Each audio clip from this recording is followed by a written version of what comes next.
నిన్న ప్రతిపాదన కాసిం సార్ మాట్లాడుతున్నాడు, ఆయన ప్రొఫెసర్ కాసిం సార్ మాట్లాడుతున్నాడు, గీతమ్మతో ప్రేమలో పడ్డాడు, పెళ్లి చేసుకున్నాడు, ఇప్పుడు విద్యతో ప్రేమలో పడ్డాడు అంటుండు. ఏం చేసిండు విద్యతో అంటే?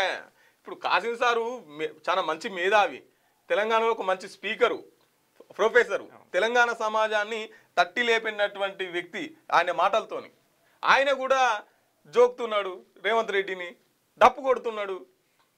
ప్రభుత్వాలు ఎట్లా వాళ్ళకు ఫీజు రియంబర్స్ గురించి మాట్లాడాలి, తర్వాత నువ్వు నియోజకవర్గానికి ప్రతి జిల్లాలో యూనివర్సిటీ కడతావన్నావు అనాలి, నీ హామీలన్నీ ఏమైనా అని చెప్పేసి క్వశ్చన్ చేయాల్సిన వాళ్ళే జోకుతున్నారు. ఇంకెవరుంటారు ప్రజల పక్షాన? ఆడ పిల్లలందరినీ పోలీసులు గొర్ర గుచ్చుకుపోయి స్టేషన్లలో వాడేసిరు. కనీసం మాట్లాడితలేరు, పిల్లలకు కలతలేడు. పోలీసులు అందరినీ కంచబెట్టుకొని వచ్చిండు, మాట్లాడిండు, వెళ్ళిపోయిండు. ఇంకా దానికి వీళ్ళంతా మద్దతుదారులు. ఎప్పుడు ఇందిరాగాంధీ వచ్చిందంట, తర్వాత ముఖ్యమంత్రి రేవంత్ రెడ్డి వచ్చిండట.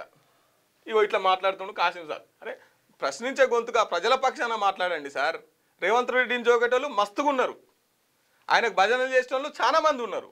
ఇక మీరు కూడా అల్లకే పోతా అంటే ఆయన ఆకునూరి మురళి వాళ్ళ కోవల్లోనే మిమ్మల్ని కూడా చూడాల్సి వస్తుంది.